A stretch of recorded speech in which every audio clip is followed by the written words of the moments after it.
Hello, everyone. It's good to be with you again for our Adult Sunday School workshop.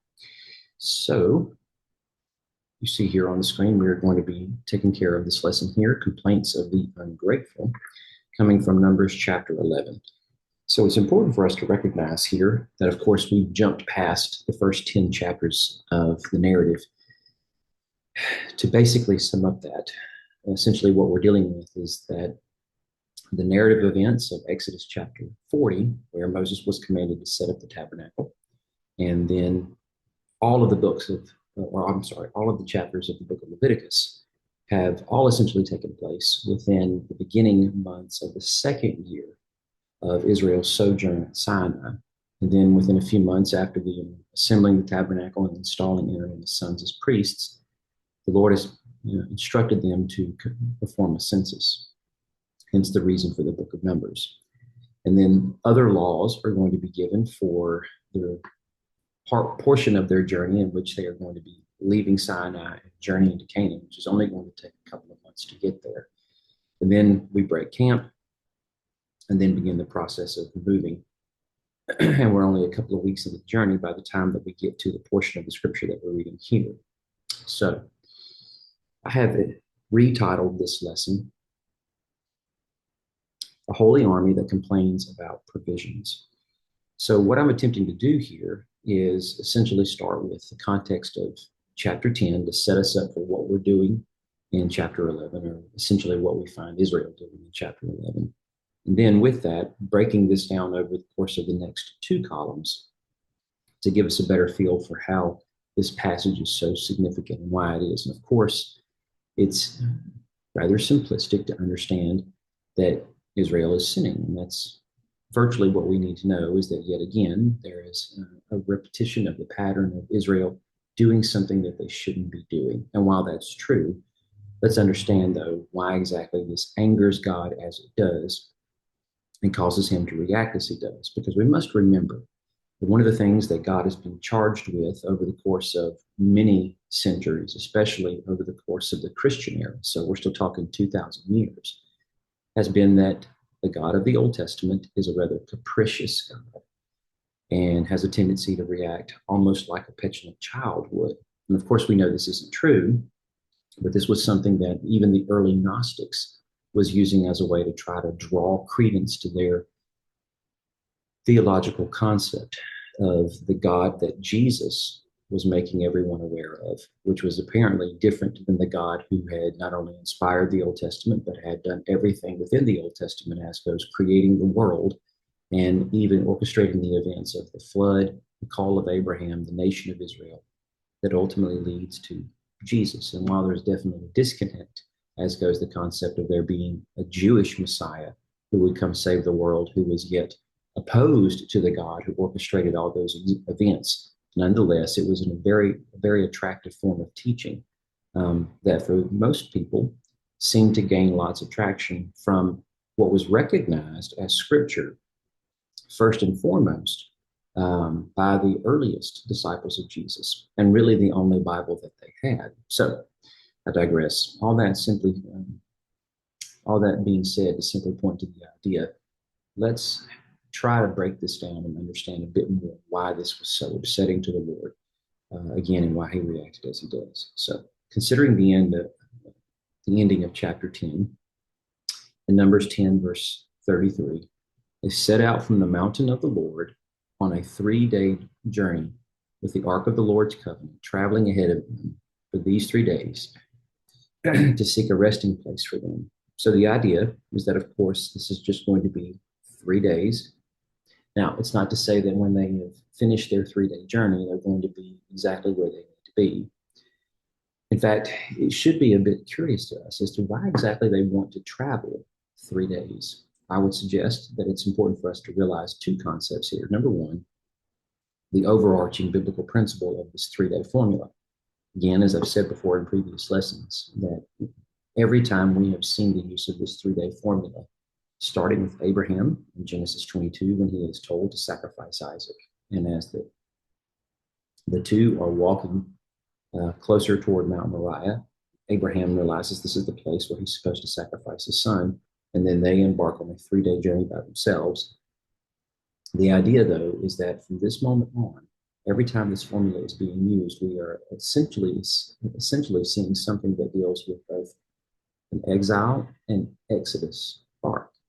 And even in that example, what we're looking at there is Abraham knows exactly what he's supposed to be doing with his son Isaac, that he is going to kill him. But as the writer of Hebrews is very keen to pick up, Abraham also knows that he and the boy are going to return to the servants that Abraham leaves behind as they start their journey, or this leg of the journey, on their own. So though Abraham knows he is going to have to exile Isaac to death, yet Isaac will receive the exodus, even if it's in a full resurrection from the dead, to return back to that spot and retrieve those servants with his father Abraham. And every time we see this formula being used after that, there's some kind of connection to an exile exodus arc. Even when Moses appears before Pharaoh and gives the first demand, or perhaps I should say the demand for the first time, for Pharaoh to release Israel.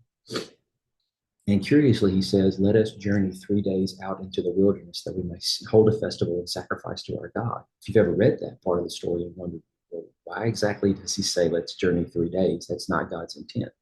God's intent has been clearly stated to Moses to draw them out of the land of Egypt. And he said himself, "This would be the sign by which you will know I'm with you. You and the people will worship me here in Sinai," certainly more than a 3 day journey out of the easternmost border of Egypt, even at that time, when Egypt held far more land than they do today. So that being said, it wasn't that Moses was lying per se. It's just it keeps in, or it's in keeping with that pattern, because the idea, of course, was that Israel was essentially going to be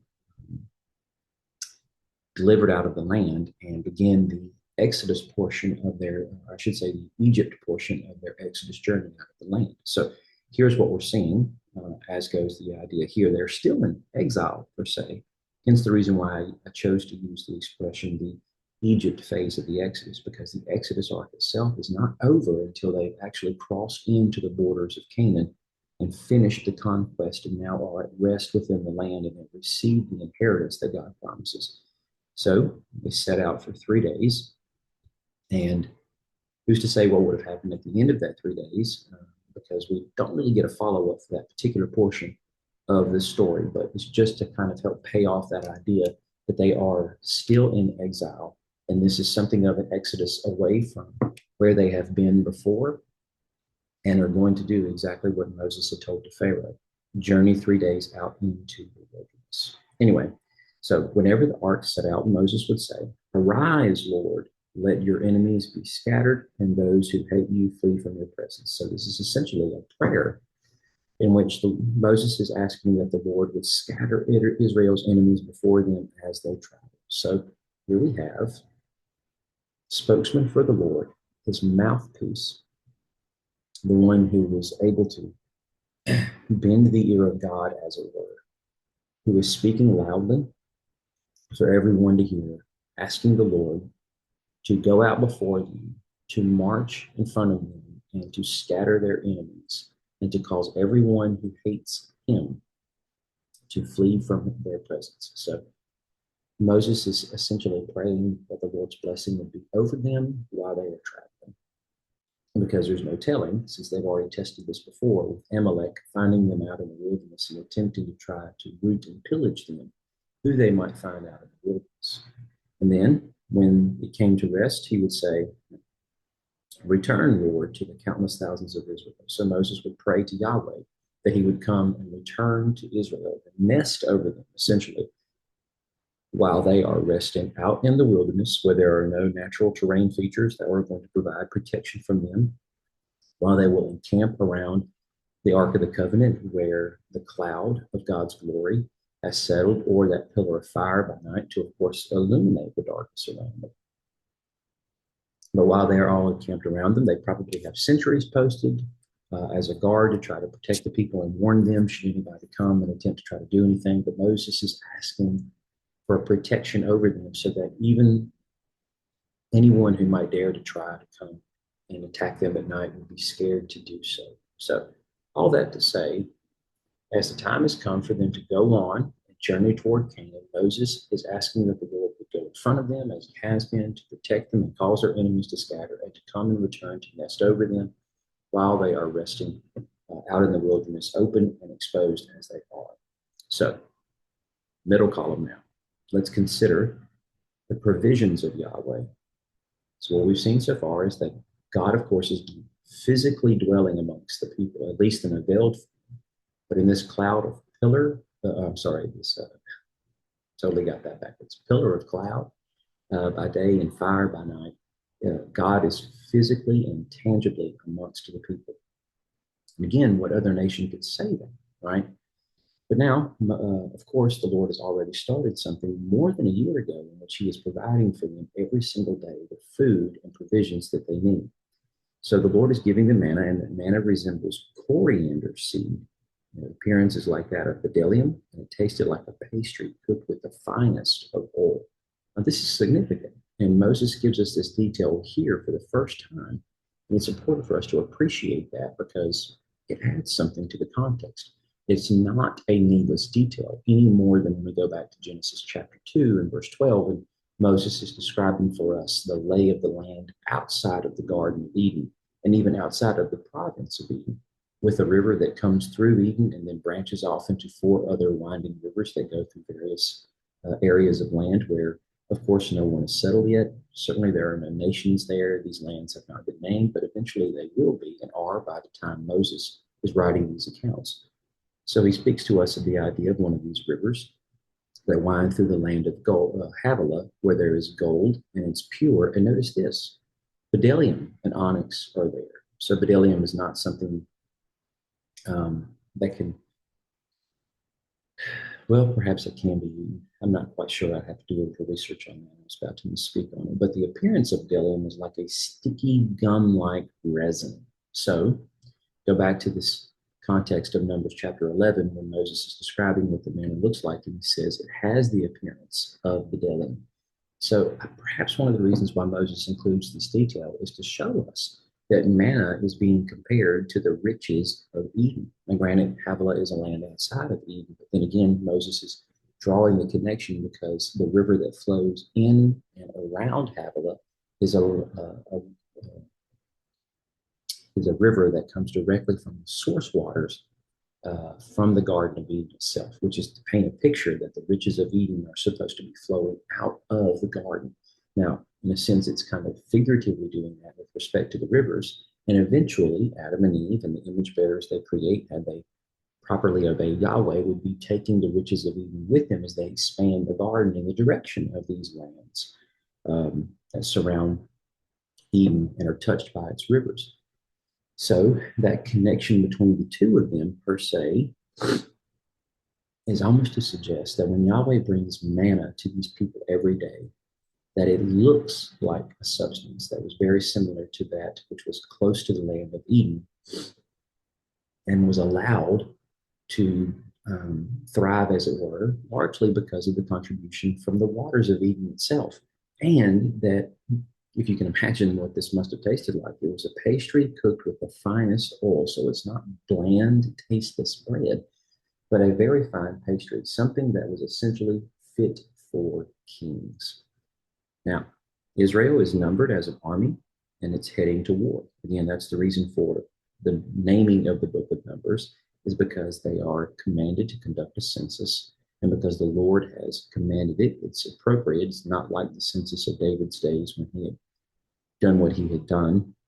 And of course, by virtue of that, it caused great sin to come among people. Rather, the Lord says, take a census of the entire Israelite community by their clans and their ancestral families, counting the names of every male one by one. So we must understand that Yahweh's provision is essentially to feed an entire army.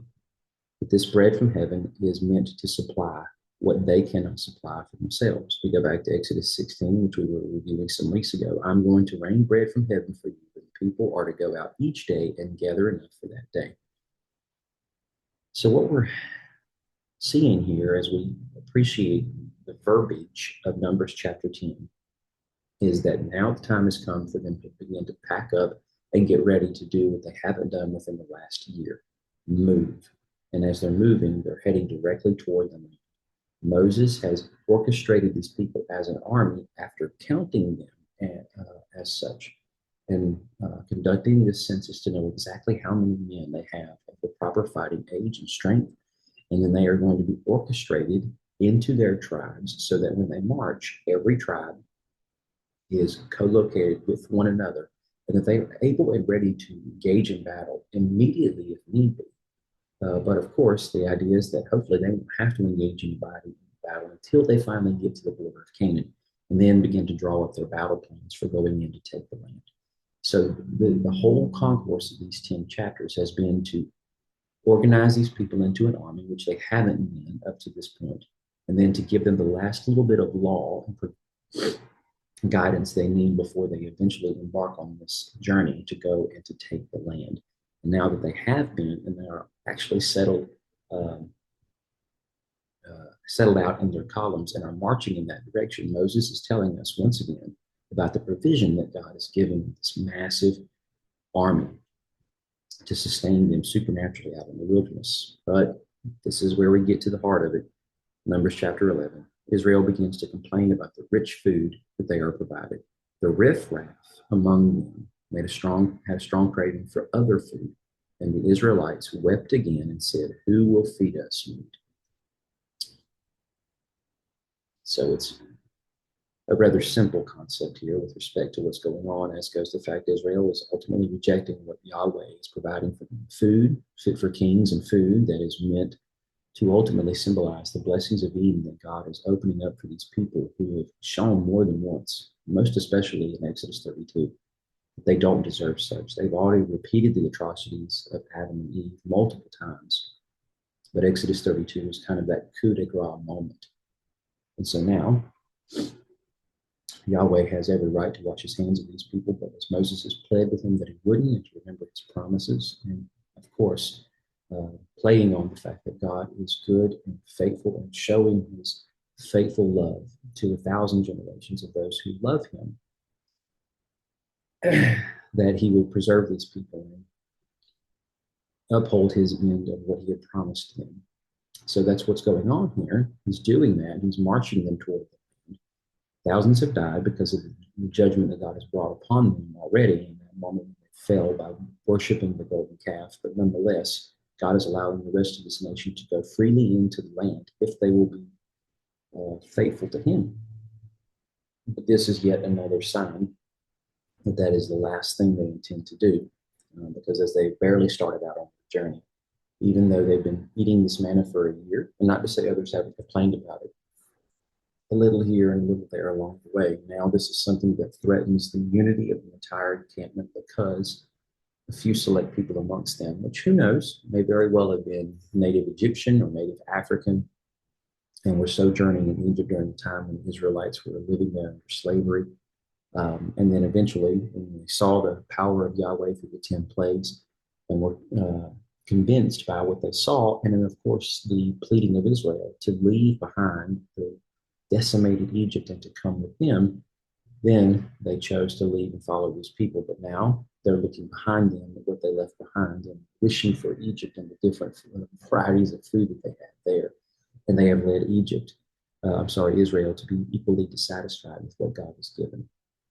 This is what they go on to say. We remember the free fish we ate in Egypt, the cucumbers and melons, but our appetite is gone. There's nothing to look at but this manna. What a statement. There's nothing to look at except this wonderful food that God miraculously rains down every single day from heaven. Food that tastes like rich pastries, that again is the stuff that adorns the table of kings, that we can do other things with. We don't have to just simply pick it off the ground and eat it. We can mash it, we can boil it, we can form it into other things. There's a chance for them to exercise their creative aptitude, which is exactly what God had commanded the first Adam to do when he told him to rule and subdue, right? But they choose instead to just simply whine. And the attitude of the mixed multitude causes an infectious rebellion to grow within Israel. So Moses heard the people, family after family, weeping at the entrance of their tents, and the Lord was very angry. And it's not hard for us to imagine why, because this is exactly what was going on in the garden. Just like that mixed multitude was causing Israel to now falter, a guilty party who was responsible for seeding doubt within the minds of others and causing them to ultimately reject what God had given them. They are in every way, shape, and form uh, reiterating and revivifying what the serpent being in the Garden of Eden did. We can go back to Genesis 3:5. In fact, we read it for ourselves, where the serpent says, God knows that when you eat, your eyes will be opened and you will be like God, knowing good and evil. But that's nothing like what this riffraff is saying. They're not promising that there's some other source of food that if they eat, they will see and appreciate truth like they've never had before and receive things that they've never had before or anything like that. They're just wanting different food than what they have at the moment. But it's the idea that what God had told Adam and Eve in the garden they could have, which was access to every tree except for the one in the middle of the garden, the tree of the knowledge of good and evil, which he gives access to in the proper time. They're not allowed to seize it for themselves when they want to, but yet they choose to anyway. They align themselves with the serpent being, and that's what they go for. Now, this mixed multitude is telling other people, you remember what we had in Egypt. We had access to free fish and various other types of fruits and vegetables and so forth. And now all we've been eating for this year has been manna. We've gotten quail a little bit here or there. We want something different. And perhaps like petulant children, they stopped marching and they told Moses, we're not moving another step until you give us what we want. And this is the state of things. And so naturally, the Lord has every right to get as angry as he does because they've rejected God's good provision.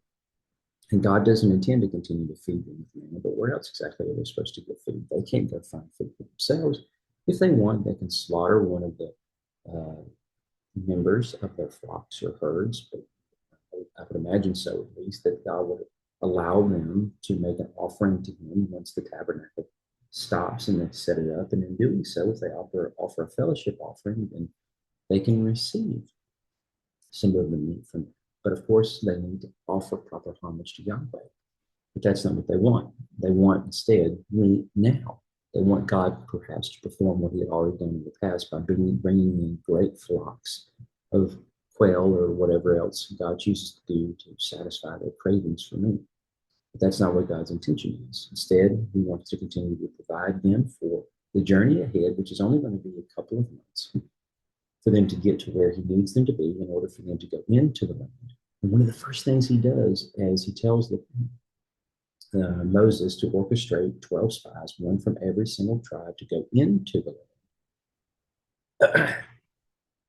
That they are supposed to go in and receive a good report, and then with that, bring out some of the produce from the land to show the people this is what waits you. You're tired of eating bread? Well, this is what God has for you on the other side of the border when you infiltrate Canaan. You can have access to all of this if you are faithful and willing to follow Yahweh. But of course, we know how that story goes. So, a story that helps us understand that there's a connection still to the Adam and Eve story arc with respect to how they mirrored that pattern getting in and rejecting what God has given, but also appreciating our transition into the book of Numbers.